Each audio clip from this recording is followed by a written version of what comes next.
પ્રાર્થનાથી તમારી બધાના દુઆથી આજે મને નામદાર કોર્ટે જામીન આપી દીધા છે અને તમારી વચ્ચે આવેલું છું। ત્યારે નેતાઓને પણ આજના મંચ પરથી કહેવા માંગુ છું, तुमको क्या लगता था नहीं लौटेंगे, तुमको क्या लगता था नहीं लौटेंगे, गलत। जब तक तोड़ेंगे नहीं तब तक छोड़ेंगे नहीं। ये चैतर वसावा है, चैतर वसावा कभी झुकेगा नहीं। મને કેટલાય લોકો મળ્યા, મોટા મોટા લોકો। હું જયારે 3 દિવસની પેરલમાં આવ્યો, ગાંધીનગર ગયો, કીધું કે હમણાં મંત્રીમંડળનું વિસ્તરણ થવાનું છે, તમે પણ જોડાઈ જાઓ અમારી સાથે, હમણાં તમને મંત્રી બનાવી દઈએ। પણ જે મારી ગરીબ જનતાનો મને સહકાર મળ્યો છે, મારી ગરીબ જનતાના મને આશીર્વાદ મળ્યા છે, આ આશીર્વાદ, આ સહકાર એ મંત્રીને મુખ્યમંત્રી કરતા પણ મારા માટે બહુ મોટી વાત છે। હું મંત્રી બની જાઉં, મુખ્યમંત્રી બની જાઉં, કરોડો અબજો રૂપિયા વસાવી લેમ, મિલકતો પ્રોપર્ટીઓ કરી લેમ, પણ મારી જનતાના પ્રેમ સામે કરોડો રૂપિયાની કોઈ કિંમત નથી।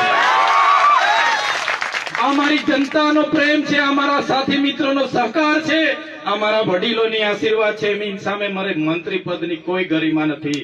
આજ મારી ગરિમા છે, આજ મારી પૂંજી છે। ત્યારે આવા દિવસો અનેકો આવી ગયા, અનેકો વેઠી લીધા।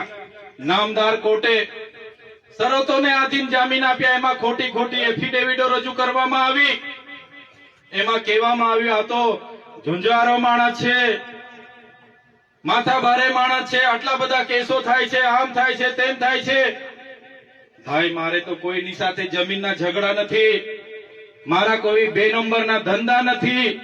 લોકો માટે કેવડિયા લડવા આવીએ, ભરૂચ લડવા જઈએ, દાહોદ લડવા જઈએ।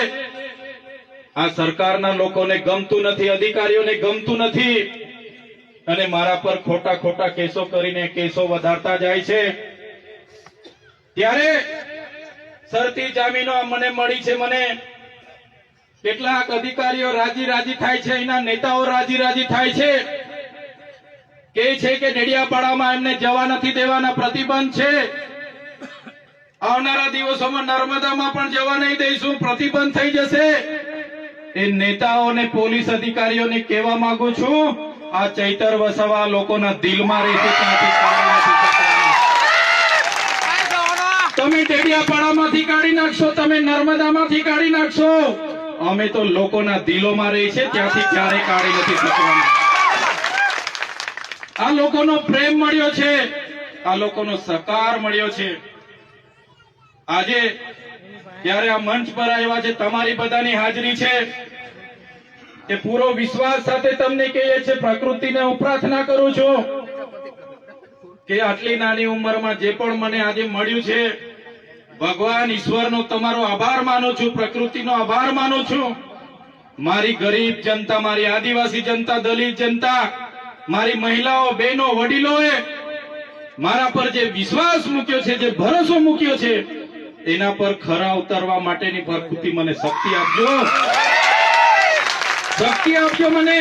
જ્યાં પણ અમારી બહેનો સાથે અન્યાય થશે, જ્યાં પણ મારા ભાઈઓ સાથે અન્યાય થશે, ત્યાં જઈને ઉભા રહેવાની મને શક્તિ આપજો, ને એમને ન્યાય આપવા માટેની મને શક્તિ આપજો।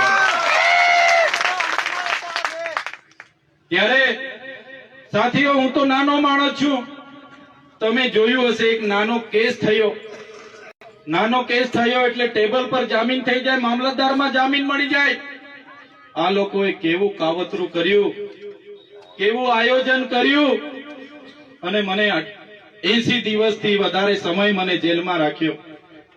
મિત્રો, હું નાનો માણસ છું, આટલી મોટી સરકાર, એમના મોટા મોટા નેતાઓ, એમની આખી પોલીસ ફોજ, એમની આખી આર્મી SRP ની ફોજ, હું એકલો લડી નહીં શકું, પણ તમારો સહકાર મને મળતો રહેશે, એ જ મારી તાકાત, એ જ મારી મહેનત, તમારો સહકાર એ જ મારો મનોબળ છે। એટલા માટે જ હું આટલા મોટા તંત્ર સામે લડી શકું છું, બાકી તો મને મારા પરિવારને ક્યારના લોકો પૂરા કરી દે। પણ તમારા આશીર્વાદ છે, તમારો સહકાર છે, એ જ મારી તાકાત છે. આ સહકાર, આ જ આશીર્વાદ આવનારા દિવસોમાં પણ મને, મારા ટીમને, મારા વડીલોને બધાની સાથે તમે રાખજો. આવનારા દિવસોમાં પણ તાલુકા અને જિલ્લા પંચાયતની ચૂંટણી છે.